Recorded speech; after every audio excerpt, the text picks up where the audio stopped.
Hello, everybody. Scott Golden here with the WCW Worldwide Series. In August 29, 1992, Bill Watts opens the show basically promising to listen to the fans. In short, he says he wants pure wrestling to be the main focus here. He also says that the mats removal and the top rope rule being reconsidered is all on the table. Watts tries to make things a little different. We see highlights of a tag team match, pretty well joined in progress, with Dustin Rhodes and uh, the benefit of Wyndham and Rhodes having a little bit of dissension here in the end of summer 1992. And then we move to, obviously, an enhancement match. Rick Rude is your former U.S. champion. Rick Rude is still wanting to be, or is still actually your U.S. champion, I believe, wanting to be at the top of the game, so to speak. Clotheslines by Rude. Rude manages to get everything that he wants going forward. Hard clothesline and a Rude Awakening gets the victory, does Rick Rude, and Rude, of course, pretty major guy.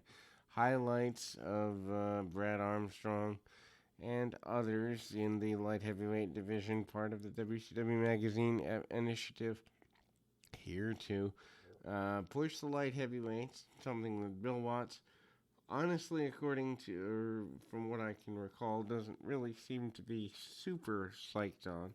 Highlights of match with Sting and Nikita Koloff, who less than 2 years before were majorly feuding, but here are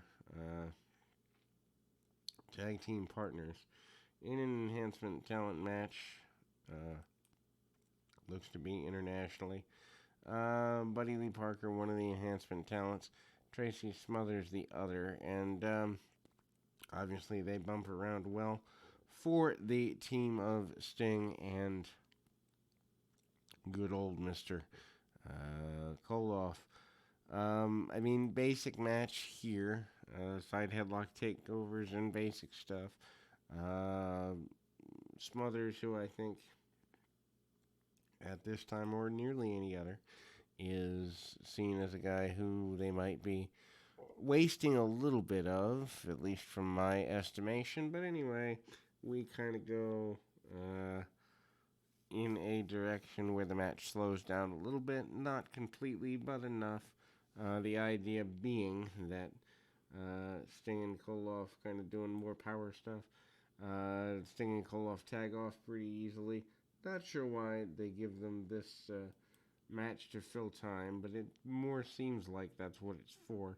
Sting eventually hits the Stinger Splash in the corner, giving his team the eventual victory with the Scorpion Deathlock. And there we go. We move to Ron Simmons, the new World Heavyweight Champion of the day, facing off against a very large enhancement talent here. Punch kick, basic stuff. The enhancement talent gets a couple of offensive moves in because of the size disparity, but everything from a arm bar and arm lock to the eventual spine buster. Simmons promises to be a fighting champion going forward. This particular version seems to be kind of goofy, but Rick Rude basically says that Ron Simmons is not a fighting champion, and needless to say that Simmons says he'll fight Rude anytime, anywhere. They actually start to get the idea for a feud between the two going. Cactus Jack and Dustin Rhodes is up next. This is a brawl for Rhodes, who manages to go. They actually go to the outside of the ring and brawl for a little bit in this highlight package from the WCW Saturday Night or WCW Magazine highlight package there. Nothing finishes between the two. I think that actually was a deal from WCW Saturday Night. Vader is still back here. Vader, your former world champion, who is not happy with being cheated, what he considers, not knowing who his opponent was going to be the night he lost to Ron Simmons. Vader one hands and eventually military presses with both hands the enhancement talent over his head. Harley Race on the outside cheering on the mayhem that is.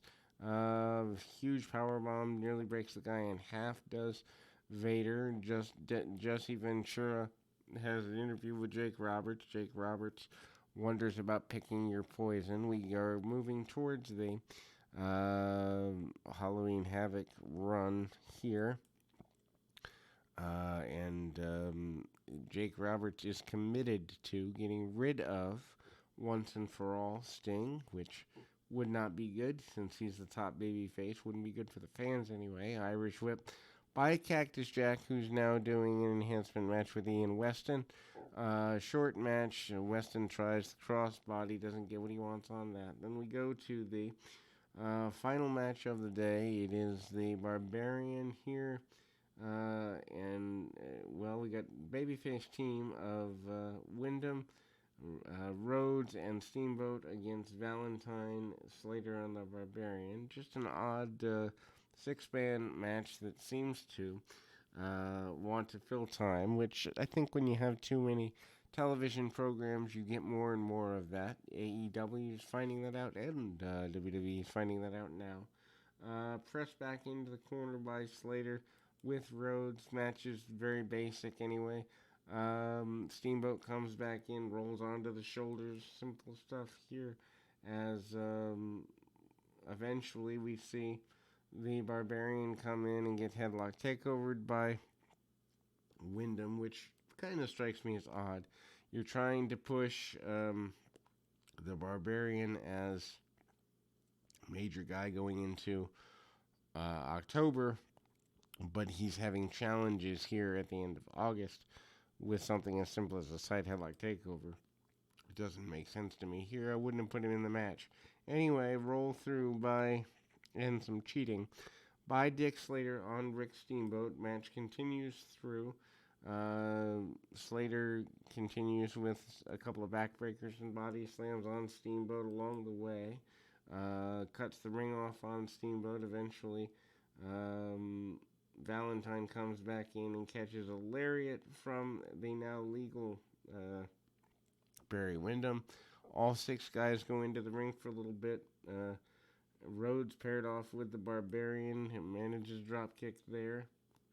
And some cheating from the heels leads to a heel advantage and victory, as eventually the chaos leads to the Barbarian kicking Barry Windham in the head when Windham had Valentine rolled up, which allows Valentine to get the victory. They were pushing Greg Valentine a lot stronger than average one would remember in 1992. Here we will close on that note, and we'll be back with more right after this.